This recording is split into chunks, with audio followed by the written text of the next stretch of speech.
Hello Gemini and welcome to my channel. My name is Nikita Antoine and I'm the Oracle of Natiru. All of my readings are timeless, so when the message finds you, it's yours if it resonates.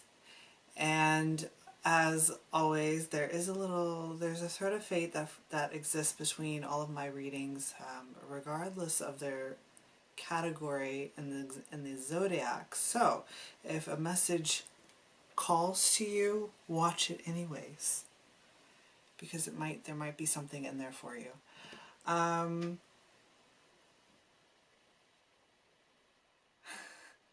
be honest, I'm feeling a little off, Gemini. I don't know if that has anything to do with your message. I'm having like technical difficulties. That feeling is coming through. If you see me looking down, it's because my like camera thing broke. So yeah, it's just one of those days. Not a song. It's just one of those days. All right, so I've done your reading with the Threads of Fate Weaver Tarot and their Shadow and Lumen edition of the Oracle deck as well. It's funny, Get Wild, how it didn't pop out again. It popped out. Get Wild. It's kind of like a primal and elusive energy. I don't think it has a message for you, but I would like to see your overall energy as expressed through the Natiru. So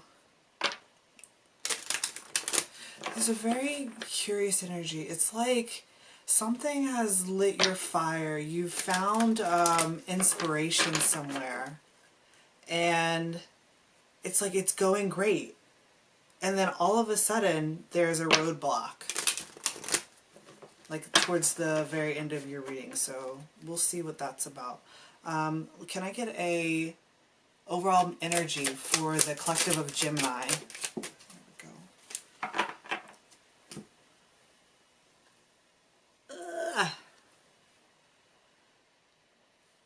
Interesting. I've never pulled this card before. Nefertum. I'm going to show it to you.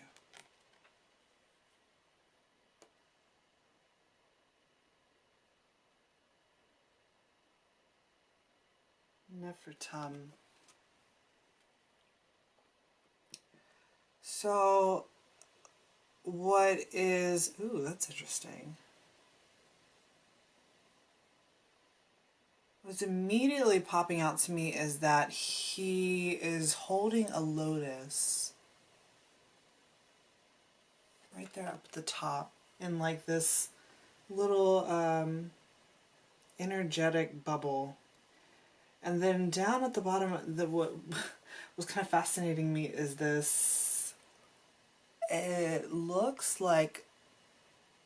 kind of looks like a, I wanted to say Sphinx. Because it just like came out of nowhere. It came out of nowhere, a Sphinx. Sphinx for me talk about kind of like because they're stone and they're enormous, they feel for me like obstacles that present themselves as being something gigantic, but can be easily solved. Well, not necessarily easily solved, right? Because Sphinx talks about riddles too. And then your energy, Gemini, it's a very, like, it is an intellectual energy. So it's like through your thought process, you're solving this riddle, the riddle of this obstacle. And the answer is this, it's like, this is you giving the answer. The answer being this lotus. It's like an offering of your answer. The lotus energy. It's very interesting because lotuses come from they come from kind of like crappy, mucky like situations, and appear they when they break the surface of the water, they are absolutely stunningly beautiful. Okay, so we'll see how that plays out in the reading. Nefertum. Never pulled him before. He's really beautiful. There's like all of this golden light that is coming off of his skin. He's absolutely stunning, and he's standing in the stars. Kind of getting like sucked in. All right, so we are starting your reading off with the Hermit. And the Hermit was coming through with a message that I've never received before. Typically, I always see the lantern. The lantern is always what jumps right out at me. And today, it was actually the background, not the background of the card, but the diamond shape background of the lantern. And what was coming through was a sense of like a showcase, some type of showcase. Perhaps like a showcase of your work, or a showcase of somebody else's work that is, we were talking about inspiration, that is inspiring you. Because I'm seeing with the revolutionary that comes next, that follows it, it's like I'm seeing you take your wand.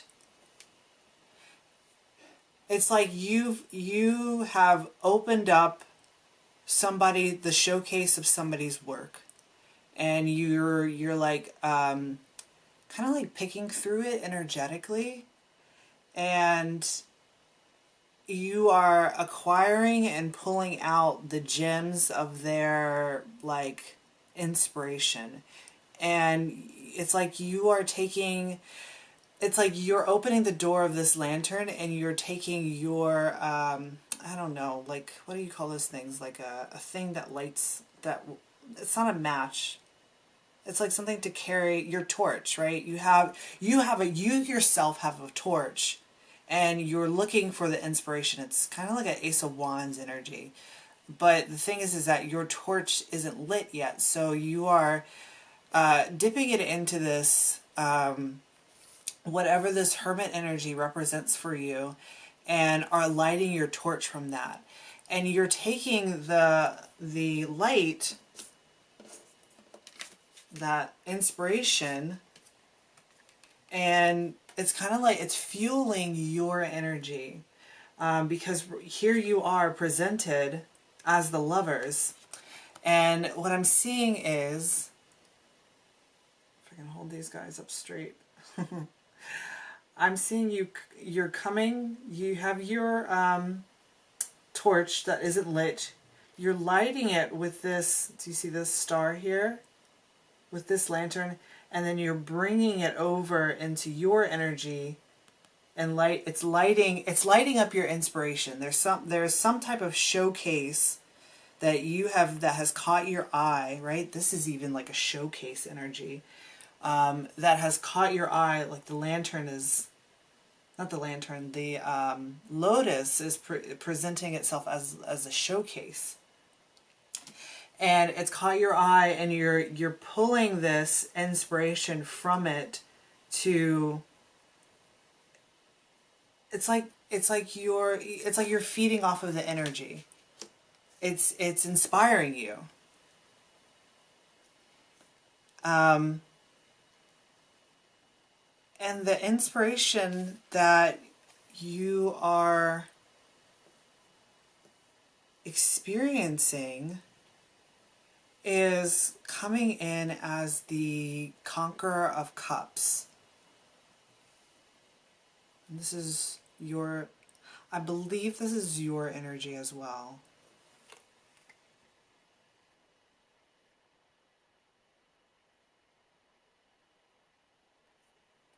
Because the Conqueror of Cups talks about a desire to, excuse me, I'm like belching. It talks about a desire to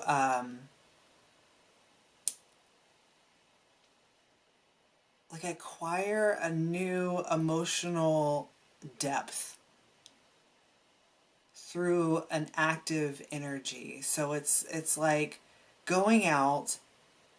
It's kind of like it is a little bit like a searching energy, but it's more of it's a claiming. It's claiming a new emotional depth within you that has been lit by this inspiration. And what it's bringing into view is the Ten of Cups.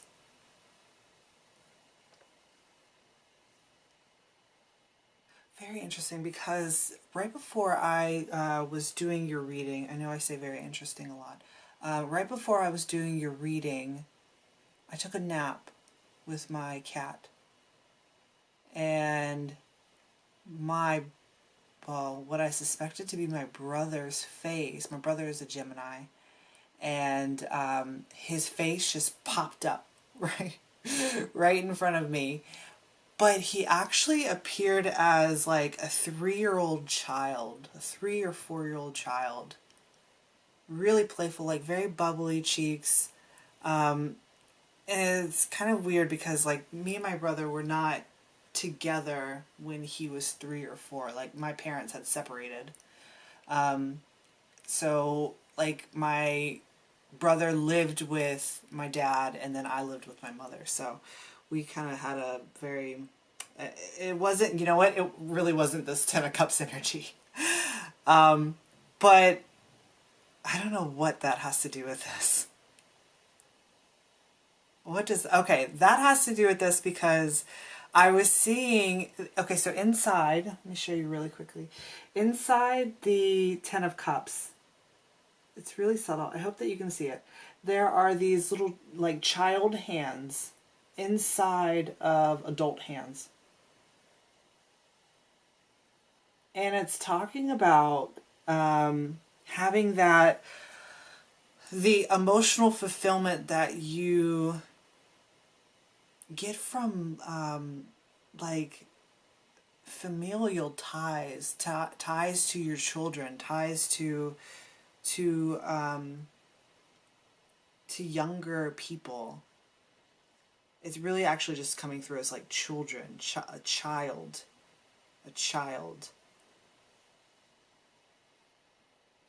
And it is illuminating for you this Ten of Cups energy, which speaks of the grandness of your emotional fulfillment. It's a very joyous card. It's kind of like the emotional fulfillment that you find in your family has ignited this inspiration and just, it's like it brought you back to life again. However, it kind of feels like either you're in this or this is something that you're desiring. It more feels like it's something that you're desiring because one, we have this Conqueror of Cups energy that precedes the Ten of Cups, which is kind of like looking to claim the Ten of Cups energy, but also because we have the Ask Body and the Seven of Coins that is coming next.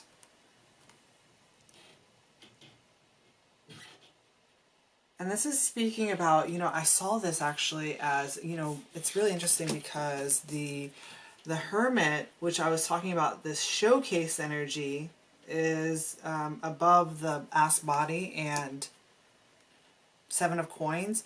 And what I was seeing was, it's like 3D. It's like a this looks like a circus tent to me from above.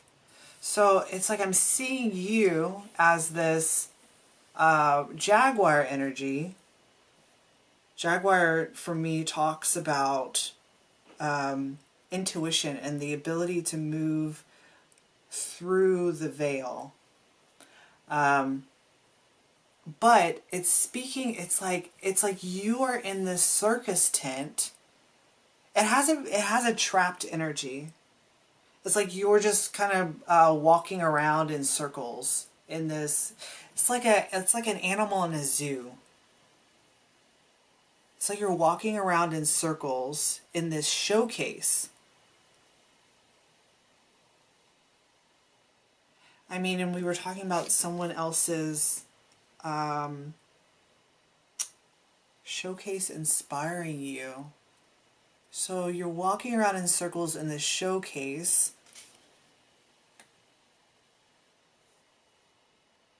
It, that's interesting. This is going in a different route than I previously saw it. And because I previously was seeing this as a trapped energy and you unable to reach this Four of Wands, but it's now kind of talking about how that circus, or kind of walking around in circles in this showcase.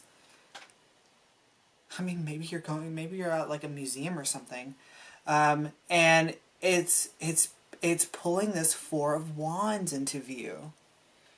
Four of Wands talks about home life. It can even speak of like kindred spirits, or it's kind of like, it's like where this Ten of Cups energy resides inside this Four of Wands. You see what I'm saying? Like it's very much like a happy home, happy life type of feeling.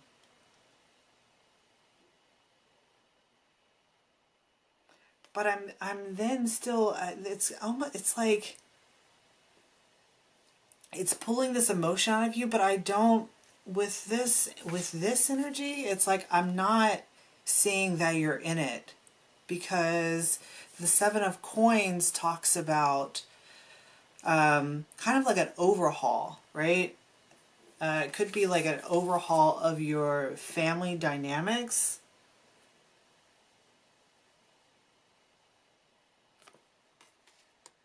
An overhaul of your family dynamics. It's interesting that I was talking about how my brother and I didn't really have a childhood together because my parents split and we were separated.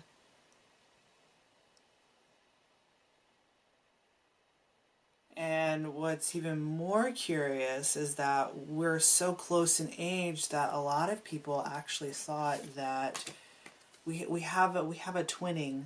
There's me and my brother are like, we won't see each other for years, and it's like we get together and we're like, it's like we're in tune with each other like twins.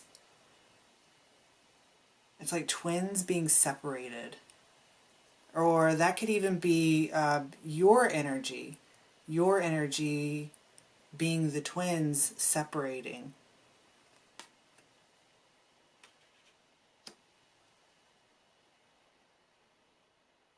That's really interesting.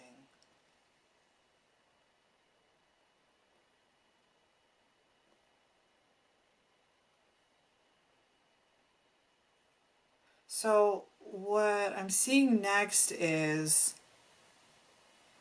whatever this showcase is for you, right? It's illuminating this view of home and family dynamics, but it's also bringing about this soul work energy of yours.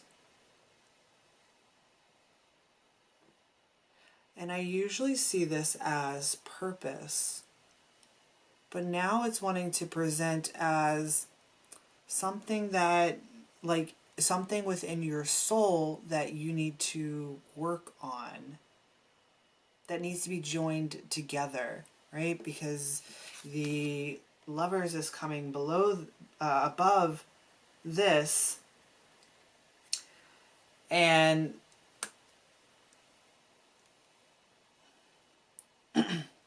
I'm also noticing that this is a solo bee. Bees aren't solo, right? They live in a hive. And then all of these these honeycomb, it's like there's space in between them. The Four of Wands also talks about unity as well. Many people say that it's the 11:11, right?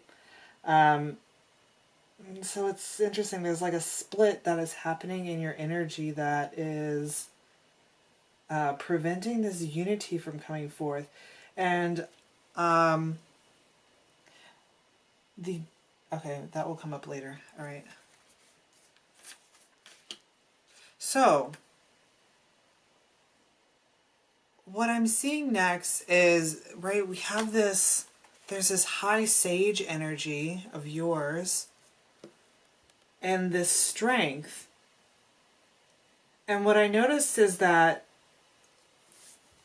in the high sage, there's these two triangles that are overlaid. And in the strength card, they are kind of like, they're split, right?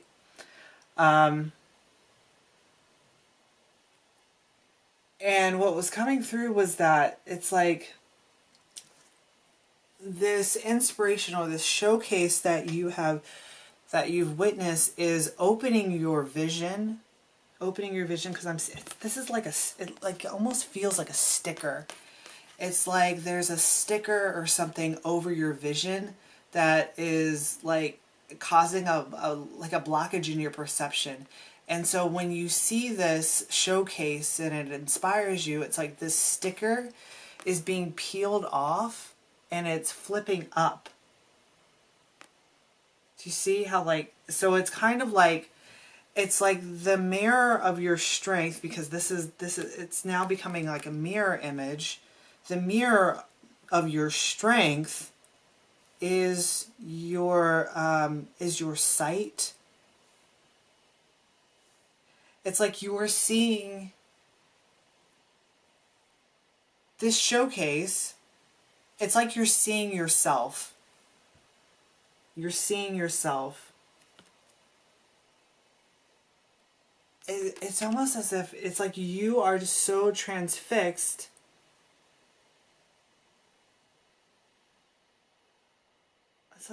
It's almost like you're hypnotized by yourself. That's really interesting. That's really interesting. I'm seeing him now like he's holding it and he's like, that's so weird. He's eating it. Hang on, my eyes. This is the sticker. Hang on. Okay.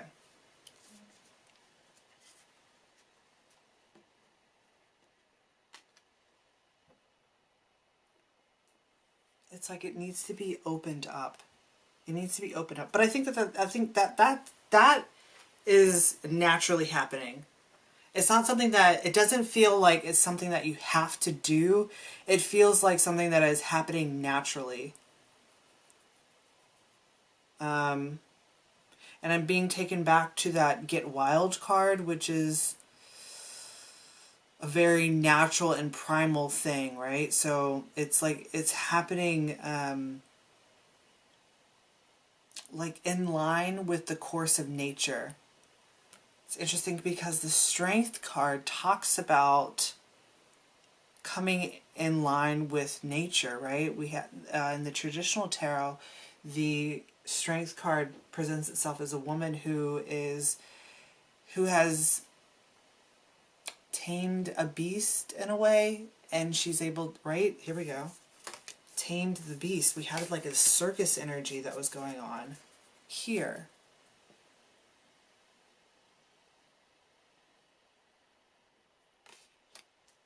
And it's like your ability of sight is being restored, strengthened, and it's like you are able then to see yourself. And what you're seeing, be it maybe in this person's showcase, it's like you are now seeing your purpose, what you are meant to do in this lifetime.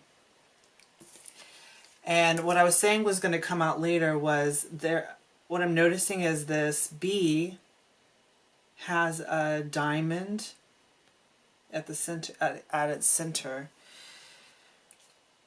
And it's like, once you see it, it's like you grab it. You're grabbing it with the Dare to Dream card. It's like you are literally snatching your dreams. You're snatching them and you're pulling them toward, not snatch in a bad way, but like in a good way. And you're pulling it towards you. And it's like, so the Dare to Dream card with the diamond talks about a gift that is multifaceted. So any way that you turn it, right, even it being in a showcase, it has multiple layers to it and is able to, it's like it transcends. So it is a gift that is constantly evolving, very much like this high sage energy, the skills of the high priestess, like clairvoyant skills or psychic awareness, is constantly evolving. It's constantly growing and moving and shifting.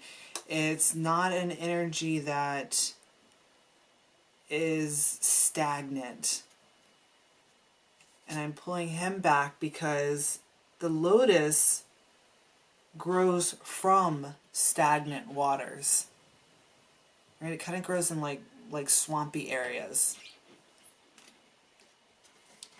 It's the gift, right? I'm just being reminded that the lotus, I don't know what particular lotus it is, lotus or lily. I don't know if they're I think they're not the same. They're like two different species. Anyways, that's beside the point. It opens up at night, and when it blooms, it's white, right? And then this bee, or it's not a bee, it's actually a beetle, but the bee comes into the lotus in the night. There's a unity, if you will, because usually multiple beetles will go into the same lotus flower, and what they do is they actually mate inside of the lotus flower. There's this unity that happens within the lotus flower, and in the beetles doing that, the pollen from the lotus gets onto the beetles, right? And then the next night when the lotus reopens, it actually transforms into a different color, and that is talking about the multifaceted, like the multifaceted showcase of your gift. It's transformative, right?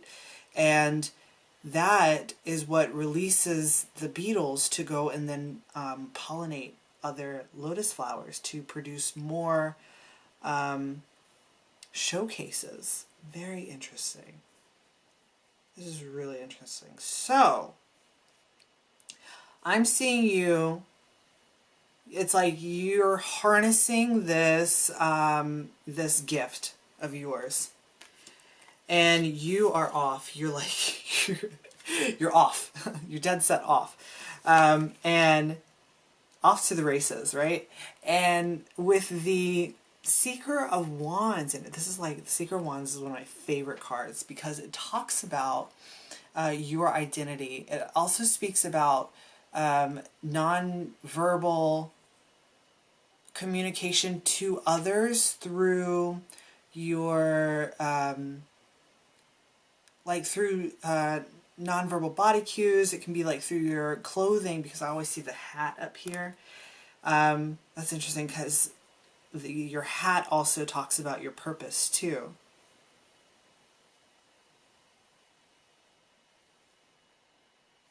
You could be like an artist, and your art is like that nonverbal showcase, if you will. So you're off to the races, and you are going. It's like it's just you found your inspiration. You have your mojo, right? But this is where I was getting a little tripped up, is because we run into the Ten of Swords. And I was like, what the hell? How can this be? How can Gemini be feeling themselves? They've found their inspiration. They're gunning for it. They're ready to go forward. They have everything that they need. They have their sights set.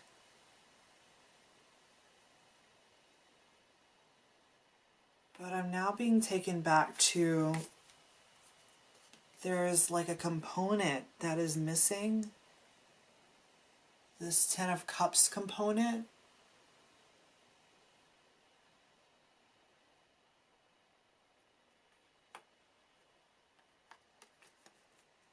And so I'm asking, like, why is Gemini stuck? We can't end the reading on Ten of Swords. That's crazy. And the next card that came out was love. Love. And this particular love card, wow, you have the Lovers and love. That's beautiful. So with this particular love card, it talks about, let me get a little closer so you can see. So it talks about, because I see this, these little, I don't know what they are. They look like octopus. It looks like an octopus to me. And octopus for me are very explorative, right?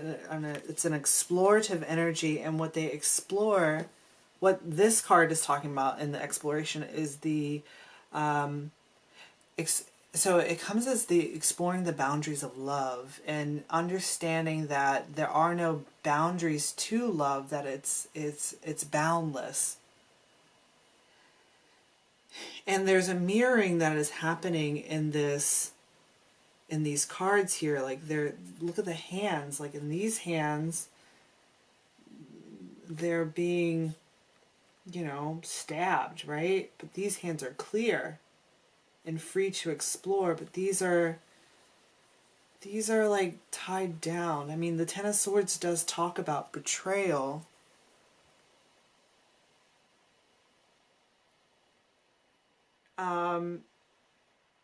It's coming across as like healing hands. Healing hands. That's interesting because we have hands here as well in the Lovers card.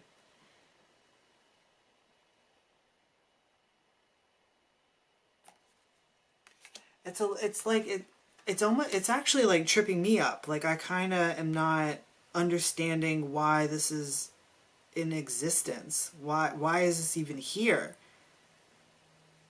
What is it? What is it that is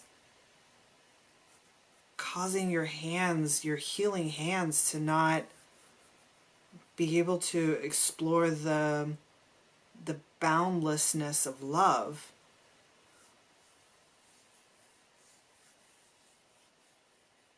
It's because there's this unity or something, this unity within you, right? Because we're ending your reading off with the Ruler of Swords. And this is your energy.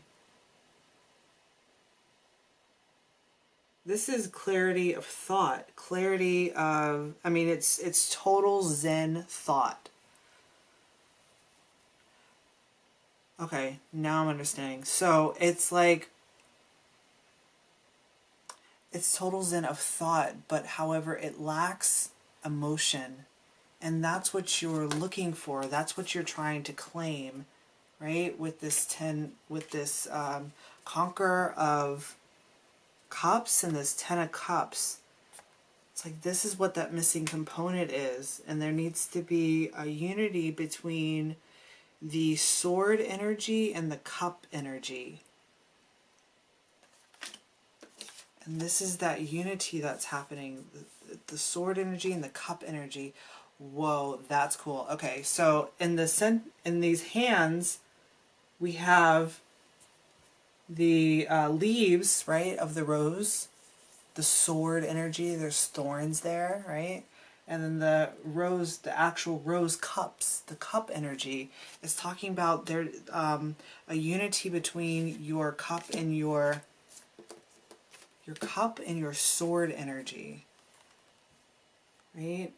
We have this unity, and then we have these honeycombs that are wanting to be forged together. It's a very interesting reading, Gemini. I'm going to try to, in the extended, I'm going to kind of go into how you can forge those two. It does seem like it's happening kind of on its own, like naturally, but I want to see if we can get some more information on it, because it certainly is a mystery for me. So if you would like to see that, the link for the link for the extended is in the top of the description box, okay? So I'll see you there, and if not, I will see you next time. Bye, Gemini.